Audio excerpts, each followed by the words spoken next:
Hello everyone, welcome back to my channel. আজকে হচ্ছে আমাদের পিকনিক ডে।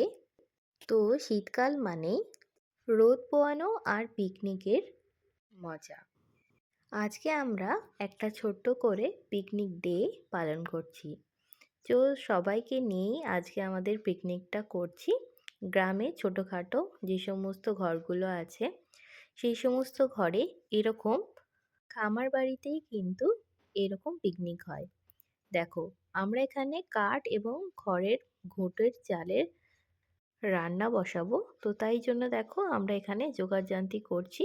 এখানে কাটাকাটিও শুরু হয়ে গেছে আর ভাতটাও আমাদের বসে গেছে।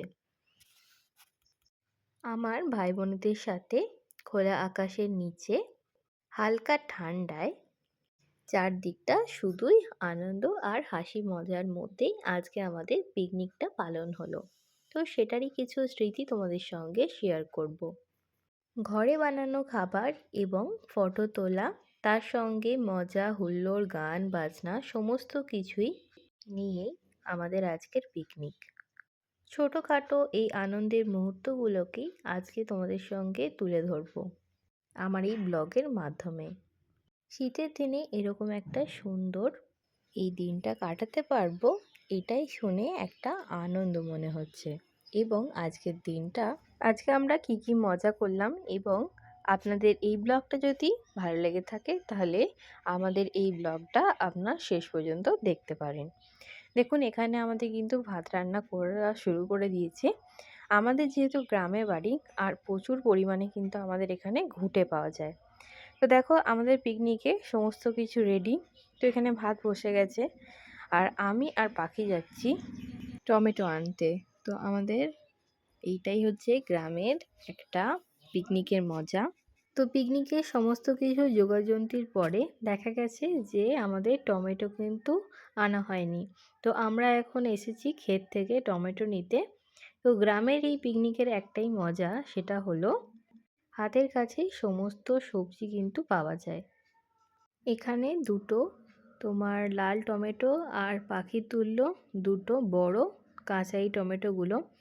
এই ছোট্ট একটা গাছ থেকে দেখো লাল লাল টমেটো হয়ে গেছে, আর আমরা এখান থেকে তুলে নিলাম কাঁচা টমেটো। তো এগুলো হচ্ছে আলুর যে গাছ, সেই গাছটা তোমরা অনেকেই জানো, আবার অনেকেই জানো না। আর এদিকে আছে আখ গাছ, এগুলো হচ্ছে আখ গাছ। এখানে প্রচুর পরিমাণে তোমার সার পায়। দেখো, এগুলো কিন্তু জৈব সার। তো অর্গানিক পদ্ধতিতেই আমাদের এখানে সমস্ত কিছু চাষাবাদ করা হয়। আমরা কিন্তু টমেটো নিয়ে পিকনিক স্পটে পৌঁছে গেলাম, আর এরা এখানে মাইকের যে তারটা আছে সেটা জুড়ছে, যেহেতু গান বাজানো হবে বলে। সাডেনলি প্ল্যান হলো যে না, চাটনিও করা হবে। তাই জন্য দেখো এই গাছ থেকে আমরা একটা পেঁপে পেড়ে নিলাম। পেঁপেটা এখন এরকম কাটা হচ্ছে। তো আজকে আমাদের হবে প্লাস্টিক চাটনি বা পেঁপের চাটনি। তো দেখো এখানে মোটামুটিভাবে ভাতটা ফুটে গেছে, আর দেখো সমস্ত কিছু আমাদের রেডি করা হচ্ছে। মোটামুটি সবাই চান ফান করে আসতে শুরু করে দিয়েছে।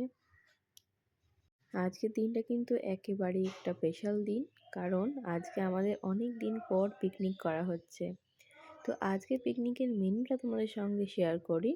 সেটা হচ্ছে বেগুন মূলো দিয়ে পালং শাক রান্না করা হচ্ছে, আর হবে পেঁপের চাটনি। ভাত এদিকে নেমে গেছে, আর তার সঙ্গে আছে চিকেন আলু দিয়ে ঝোল। দেখো, প্রথমেই কিন্তু আমরা এই শাকটাকে করে নিচ্ছি, যেহেতু এটা হতে অনেকক্ষণ টাইম লাগে। তো আমরা এটাকে ফার্স্টে সেদ্ধ করে তারপরে শাকটাকে রান্না করে নেব। তো বেগুনের সঙ্গে আমরা দিয়ে দিলাম এই শাকটাকে, যেহেতু শাকে জল থাকে। তো আমরা প্রথমেই আগে সেদ্ধ করে নিচ্ছি, তাহলে দেখবে আমাদের রান্নাটা অনেক বেশি তাড়াতাড়ি হয়ে যায়। এখানে আমি সামান্য পরিমাণে নুন দিয়ে ভালোভাবে সমস্ত সবজিগুলোকে সেদ্ধ করে নিচ্ছি, তাহলে তাড়াতাড়ি রান্না হয়ে যাবে শাকটা।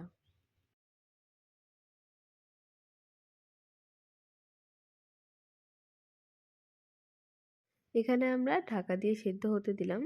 একটুখানি অপেক্ষা করার পর দেখো আমাদের শাকটা সেদ্ধ হয়ে গেছে। তো আমরা নামিয়ে নিলাম, জল ঝরার জন্য রেখে দিলাম। এবারে আমরা শাকটাকে রান্না করে নেব। তো কড়াইয়ের মধ্যে দেখো তেল দিলাম। এখানে আমরা প্রত্যেকটা রান্নাই কিন্তু সর্ষের তেলে করব। তো সবার প্রথমে আমরা এখানে সর্ষের তেলটা ব্যবহার করে তারপরে আমরা এখানে ৫ ফোড়ন ব্যবহার করেছি।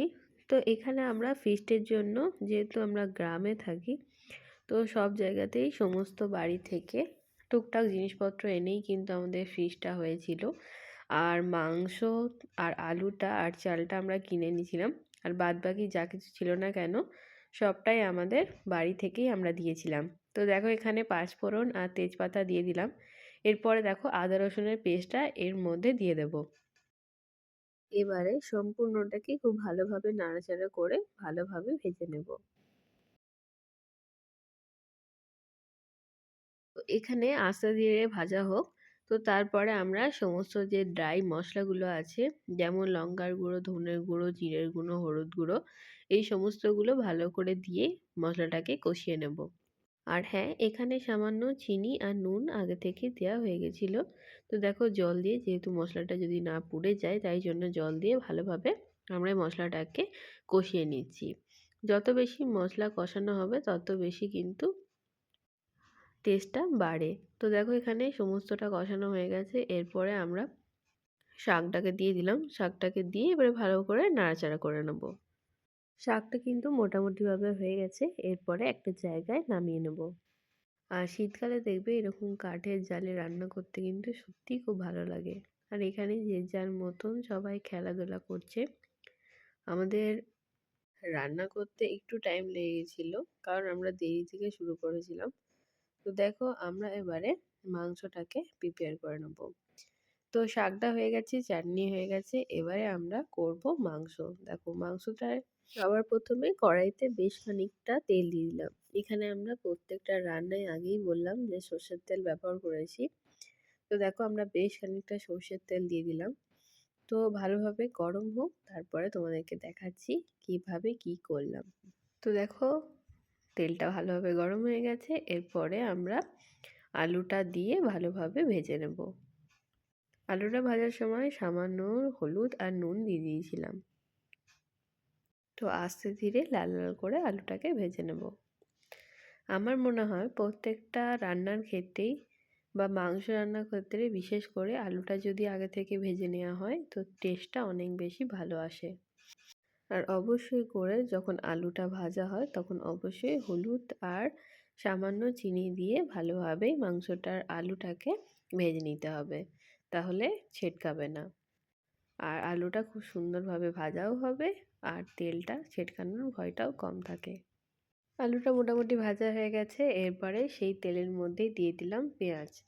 পেঁয়াজটা আগে থেকে কেটে রাখা ছিল, তো পেঁয়াজটাকে দিয়ে ভালোভাবে নাড়াচাড়া করে নিলাম। তো পেঁয়াজটা এখানে আস্তে ধীরে ভাজা হোক। তার মধ্যে আদা রসুন বাটা, তার সঙ্গে সমস্ত মশলাটাই আমি বেটে রেখে দিয়েছিলাম, যেমন রসুন, আদা, লবঙ্গ, এলাচ, দারচিনি, তার সঙ্গে ক্যাপসিকাম, সমস্তটাই একটা মশলা বানিয়ে নিয়েছিলাম। তো সমস্ত ড্রাই মশলা দিয়ে ভালোভাবে কষিয়ে মাংসটাকে দিয়ে নাড়াচাড়া করে নেব। এখানে সামান্য চিনি আর নুন দিয়ে ভালোভাবে কষিয়ে নিয়েছি। অল্প ধীরে, আমরা কোনো রকমের কিন্তু জল কষানোর সময় ব্যবহার করিনি। তো আস্তে ধীরে ভালোভাবে মাংসটাকে কষিয়ে আলুটাকে দিয়ে আমরা মাংসটাকে নামিয়ে নেব। দেখো এখানে সবাই খেতে বসে পড়েছে। তো একে একে খাবারটাকে আমরা পরিবেশন করে নেব। দেখো এখানে কিন্তু ভাত, মাংস সমস্ত কিছু দিয়ে দেওয়া হয়ে যাচ্ছে।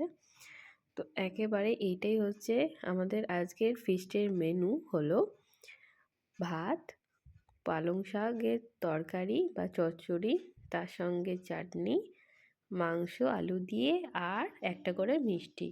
দেখো একে একে সমস্তটাই ভাজা হয়ে যাচ্ছে। তো আমরা খুব ভালোভাবেই আজকের দিনটা আনন্দ করে কাটালাম। তো তোমাদের কাদের কাদের এরকম ঘরোয়া পিকনিক করো অবশ্যই তোমরা কমেন্ট করে জানাবে।